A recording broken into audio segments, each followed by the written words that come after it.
The University of Southern California's Onyeka Okongwu is the forgotten member of those esteemed Chino Hills high school teams that starred the more famous Ball Bros. At 6'9", with a 7-foot-plus wingspan, Okongwu is a shot-blocking extraordinaire that should have poor defensive teams foaming at the mouth for the opportunity to draft him. High energy with soft touch and underrated offensive skill, some scouts believe that Okongwu very well may be the best big man prospect in the entire draft. Okongwu's best skill when creating offense in isolation was his ability to work the post. The big man shows great confidence and poise on the block, and we see it here with this beautiful baseline drop step. He's very crafty down low and has excellent footwork that he uses to gain an advantage over the defender. Notice the little extra step he uses with his right foot here to create a clean angle and some extra space. Okongwu has a strong body for a freshman, and he uses it to get into the defender and finish through contact. And when he needs to throw the defender off guard, Okongwu will show off the ambidexterity and smoothly drop the ball in with his left hand. And while he may not get as many post touches as he did in college, Okongwu will provide value by being an elite rim roller. Okongwu has great hands and a quick first jump. Put him next to a point guard with vision, and he'll get easy dunks at the rim all day. But Okongwu doesn't need to always show off the power, as he's more than capable of adjusting in midair and finishing with some finesse. And don't give him too much space off those short roll passes, because if you do, he's going to absolutely demolish the rim. One of the reasons that Okongwu is over 72% at the rim is because he does a great job of taking advantage of mismatches. When he gets switched onto a smaller defender, he'll optimize position and use his quick first jump to beat the help to the hoop. A player like Okongwu, who has great touch and ability to run hard to the rim, is sure to thrive in an up-tempo environment. If you're looking for the part of the video where Okongwu shows off his three-point stroke, you won't find it. But he did show off a decent mid-range jumper that extended to about 18 feet. The outside shot isn't his first instinct, and he's more prone to let it fly as the shot clock is winding down. The stroke isn't all that smooth looking, and he has some inconsistencies in his footwork that he needs to iron out. It'll be at least a few years before Okongwu is a strong catch-and-shoot threat, and only time will tell if he's able to extend his range to the three-point line. While not a knockdown mid-range shooter, Okongwu was a big enough threat that teams would still run out at him. When teams would run out to contest, Okongwu would show off his quick first step to create opportunities for himself at the rim. 10 years ago, this move wouldn't be feasible from a dude this size, but Okongwu shows off his footwork here with a gnarly Euro step and finish. Again, we see some nifty footwork with one of Okongwu's go-to offensive spin moves into a pretty offhand finish. Okongwu shows off that quick first step again here as he blows by his man, causing the help defender to have to reach in, drawing the foul. Okongwu's ability to draw fouls is a huge part of his offensive game. Okongwu uses that slick footwork to get his man off balance and bait his man into the foul. Onyeka has a free throw rate over 50% and got to the line over 5 times a game.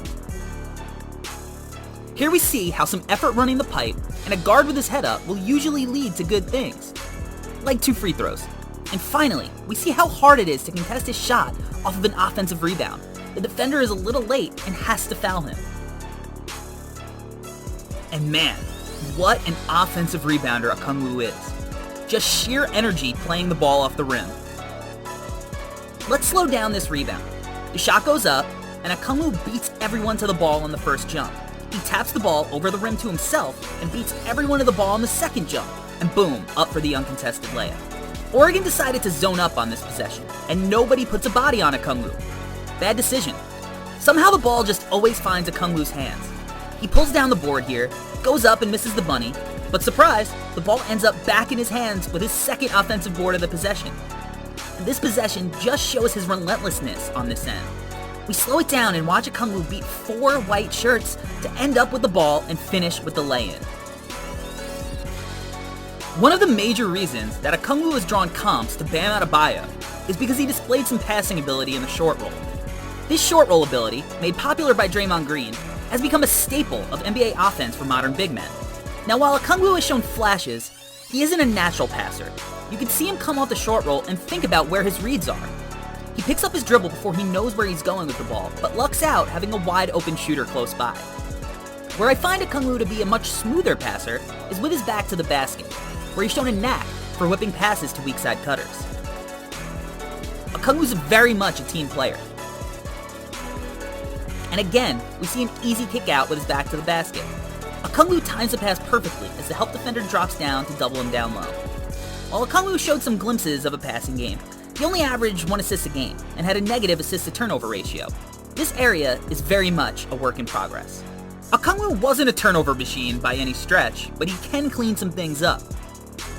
On this possession, he tries to get a little cute with the footwork, and the help defender comes in and strips him clean on the turn back to the paint. And while earlier, we saw some ability off the dribble, Okongwu isn't exactly Kyrie with a ball in his hands. He tries to go in a straight line here and barrels into the defender for the charge. And again, we see him try a little Euro step off the bounce. Doesn't work out as well this time, and we see him get stripped. Where Okongwu is going to make his money at the next level is on the defensive end. I believe he'll be a 5 in the NBA, and while he may give up some size at that spot, he has the strength and measurements to hold his own. When he gets solid position to body up in the post, Okongwu can really make the post player work for his offense. He does a good job of digging in low and holding his ground while pushing the offensive player away from the hoop. And when the shot goes up, Okongwu does a good job of using his plus standing reach to go straight up and contest the shot. Where Okongwu gets in trouble guarding the post is when he can't hold his position. His man gets off a pretty easy baseline spin here, and Okongwu is forced into the foul. On this possession, Okongwu gets sealed and never gets in position to make a play on the ball.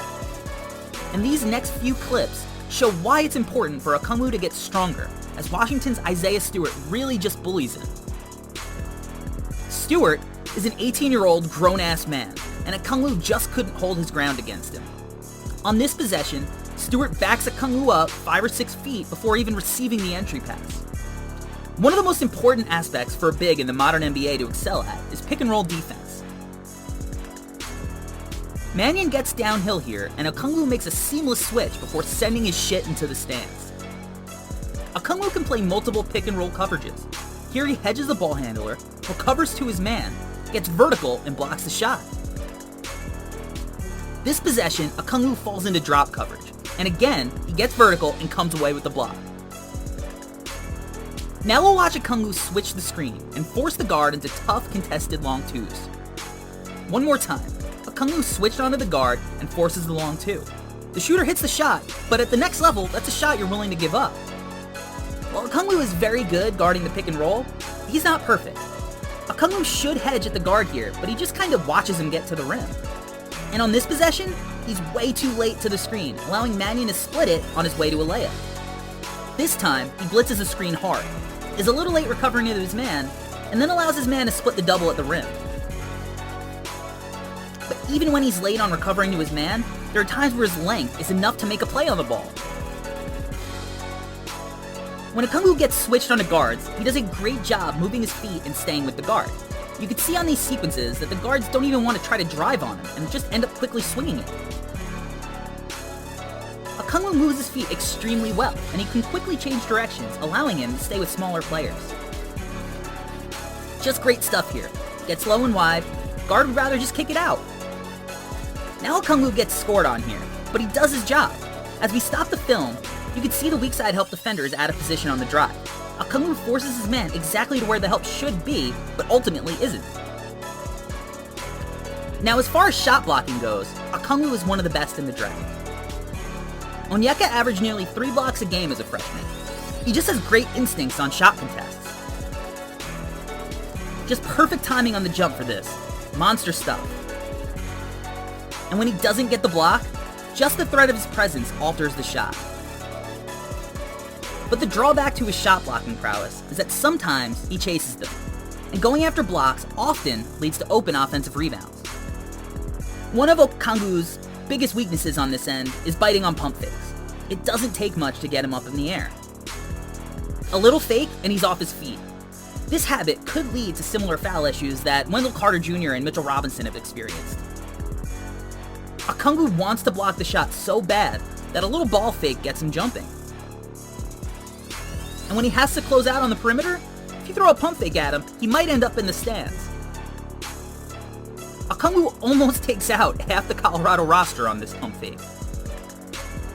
Still, coaches will love Onyeka. Not only is he gifted physically, but he's an intelligent team defender. Here he hedges to the guard, recovers to his man, tags the cutter, and starts rotating on the swing.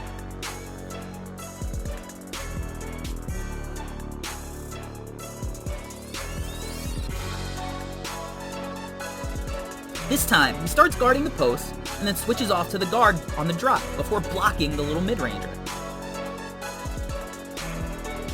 Okongwu was so good at the end of this Oregon game. Here he hedges to the guard, recovers to his man, keeps his head on a swivel, and then alters the floater in the paint on the contest. Again, Okongwu sees ball in man, feels his man on the baseline, and then slides in to block what would have been the game-winning shot. Another great possession. Sees ball in man, slides baseline to the guard, recovers to his man, and then slides to the drive to block the shot. Okongwu's ability to move all over the floor and keep the defense together is impressive for a teenager. Just a great read here. The ball handler gets downhill in the paint and dishes to the cutter. Okongwu keeps his momentum going and meets him at the rim. Again, just all over the place in a good way. Gets out to the corner and back to his man, where he alters the shot on the contest. Teams at the top of the lottery who are looking for that defensive anchor should be lining up for the opportunity to scoop this kid up.